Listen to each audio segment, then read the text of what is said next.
고위공직자 범죄수사처가 윤석열 전 검찰총장 측의 고발사주 의혹과 관련해 고발장을 낸 시민단체 관계자를 불러 조사했습니다. 이와 별도로 대검에선 진상조사가 이루어지고 있는데 박범계 법무부 장관은 유의미한 조사가 진행되고 있다고 밝혔습니다. 강희경 기자입니다.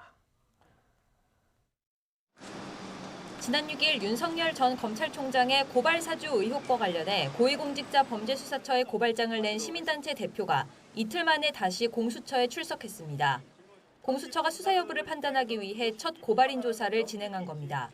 다만 기초조사 차원에서 진행한 것으로 피고발인들을 입건해 정식으로 수사에 착수한 건 아닌 것으로 전해졌습니다.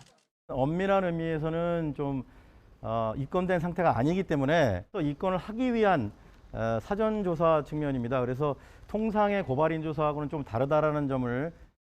앞서 이 시민단체는 윤 전 총장 등 핵심 인물들을 직권남용 권리행사 방해와 공무상 비밀 누설, 공직선거법 위반 등 5가지 혐의로 고발했습니다.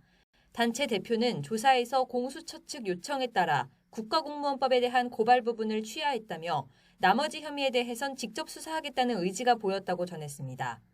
공수처는 검찰 진상조사 활동과 법리 문제 등을 여러 각도로 검토하는 기초조사를 통해 수사 착수 여부를 조만간 결정할 것으로 보입니다.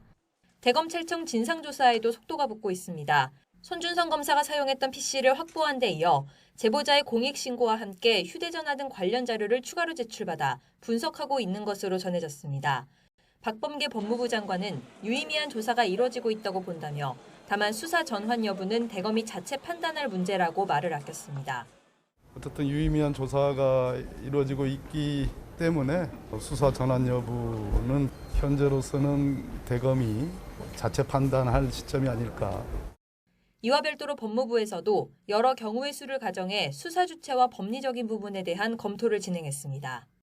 현재 공수처와 법무부, 대검이 모두 관여돼 있지만 아직 감찰이나 수사의 구체적인 움직임은 보이지 않고 있습니다. 진상조사 결과와 공수처 입건 시기에 따라 수사 주체 윤곽도 잡힐 것으로 보입니다.